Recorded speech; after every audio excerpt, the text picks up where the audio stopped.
Fatalo fatu le nei foi so fau mai Samoa a le tautua lau Samoa Entertainment TV le malu fa fonga mai ni sila au se talia mo fela bala lo lango le ema o mai e tatu fa salama ia lo maya o le tautua le nei fai pea lau Samoa Entertainment TV. Inisi o tala o le aso na nafi le aso ngafua le aso malolo o le sisi ngafu o lo nono sultolo tatu tunu le na ave fo i maso fa nau fa amna trina o le afa awa woi pea a le vaenga fa upfai o le fa atua i le atua Samoa watasi na fa atumuli ailo na maota i vaitele i le mamalo o le tunu faita wafena iai i le pati patia o le atua ai o lona tausanga lona lima talua na fa avai mai. Ia whapeo me masani lavo le aswhanau na whiula le keke na whaia ia le talo sanga whaaftai, talo siai ia ngā luenga o le nei fo i tausanga ia po o tāpena penanga mo le isi palo ta tele o loma nei.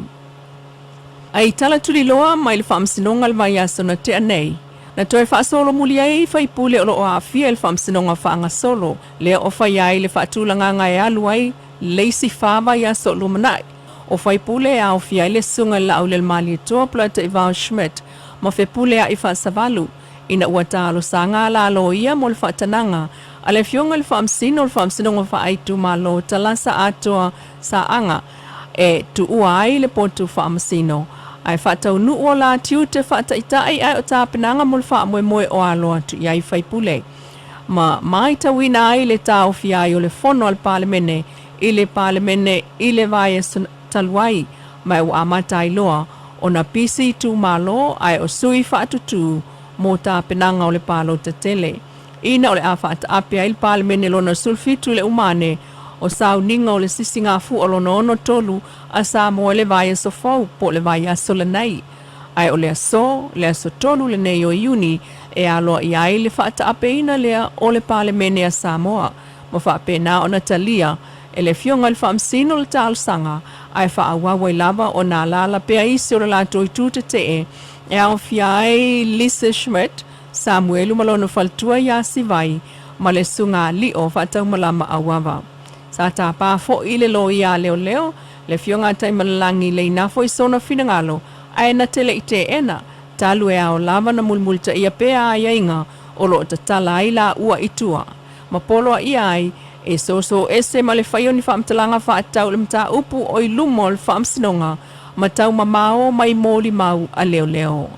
tala tudilo alava na faton wele lo ia leo ia le afionga tai marelangi le nafo ia le leo lena taita ia le fainga o le suenga o le lipoti o le maliwo tu au ma le faila o le suenga li o fa tau malama le susunga tu pa isa pani le malfanga e faita wane le famtalanga tusi a Samuelu i luma o le famasinonga o le famtalanga na Samuelu ele ito e sui a lava e o lava i ana faasalaunga le sa faia i lunga o le tauta iai o le famtalanga lava le na e tasi e au fiai malana telefoni le sa ia pu e aiata ma ave i le leo le o mai nei ele ito e mawalava peitai o le tai au le sfraile le na to e fa awa waile moli mawa tupa i talu mai le aso tofi le na ulwa i tula iai mai i o e ina ilua e pe ona li potia ele talmua o le telefoni le na o lo o iai ata o le hit and run ia apirila luatasi o luatasi sa ave ileli leo o yele mia sua il fanga solo mai o le famsinonga le ile moli mawa al komsina o leo le sunga au apa au longo i tino Filipo na ia tau ile whaamsinonga o le leo le nasa whaamawaiane o na wamasi ia tula latou ai ngai Amerika Samoa. Ai watoe fo i mai i Samoa matal sanga e fia whainga luenga, mai watoe whainga luenga. Mai o ia leisi o mōli mau, e silia le fitu se fulu, a leo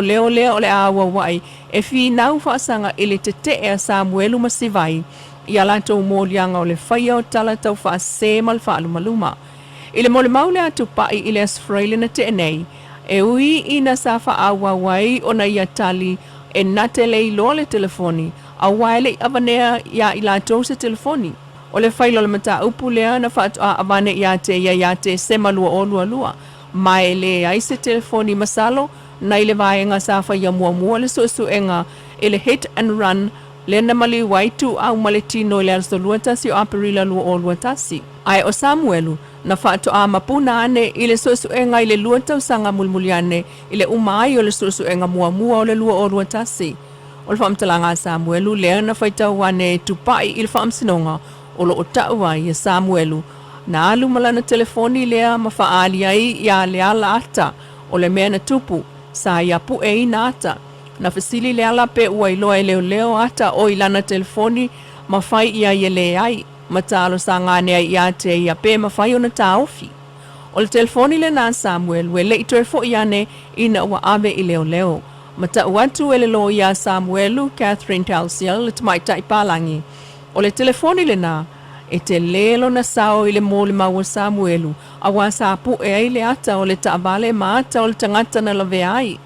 O lo o tau fo ia Samuelu na te ena leo, ia na te ena e leo la na moli mau, ma toe alu ai e wha fo i mai la na telefoni ai ua le ai. Ia e toe wha awa wai, e le so le moli mau wa tupai. Ia tuli mua le sala fale pui fa to alu ai. O le tala toe tuli lua e lua tau sanga lean amata il wha salanga wha fale pui. O le ali i fiti lea na malanga mai Amerika Samoa o so mai i whangali i wha moe alu i fiti. Peita ina mawai rupeni lupu. Ile mlai ma alele mamoli ai e leo le umio fuala au wha saina. Ma umane ai le wha atatau a le fiongal wha amsino Justice Clark. Mai le lua tau sanga totoe mai ai le ono masina e tuli ai ile falpui tan malala. Ua tui titifo lana sala ile ono masina ina ua ioi le umio fuala au wha sa. Na maua ia te ia le pepa i ila faisipi. Olo o iai le meth ma le paipa. Peita e olona ioi le molianga malona soifua malolo ina. Ai ole whaatali mai ai olona ainga i New Zealand. Vaenga na tanga i ai le whaamsino. Ma ava e se ai le taimi na taofi ai le falpuipui. Totoe ai le ono masina watuli whaatoa whaatanga i loa. O nalu ese ma Samoa. Ole mta upulea na vala au ilas frailo le vai asa tolua i le whaamsinonga mawalunga. O lo tatia i nei le whaamsinonga mawalunga i le vasenga o whaamsino e au fia i le fionga le whaamsino sili Chief Justice Perese, Senior Justice Clarence, ma le fionga Justice Tuatangaloa, le talo sanga whaatopitope a le komisina o ofisa o whainga palota. Mo le whaamasinonga e tanga iai i le taimi whaatulafonoina e tatau ona whaatau nuua inga o inga whaatulafono ta penanga mo le palota tele.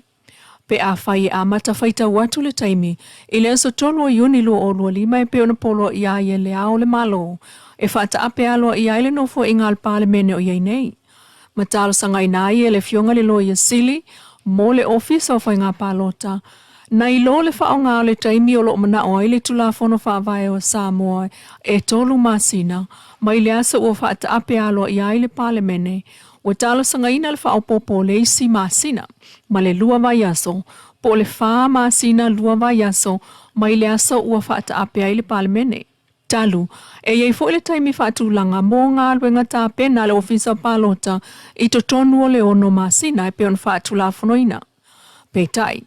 o le talo sanga i le whaamsinonga i a suia le taimi tolu masina, ma le ono masina, i le wha masina lua vai aso. Mai le aso ua whaata ape alo i aile palemene e amatai na whaitau taimi whaata tau a le ofisa o whainga palota. O le mta upu lea na wala awai whai ungol vai aso le stona intenei, pe ta ile i awai umatulo i a isi vaenga wha upu whai, ai o ta penanga al whaamsinonga, ua toe tu umai ai ile vai aso le nei, e wala awai. Lau Samoa Entertainment TV malana tautua mai Samoa le nei fo iaso, whapopunga le aso atai au.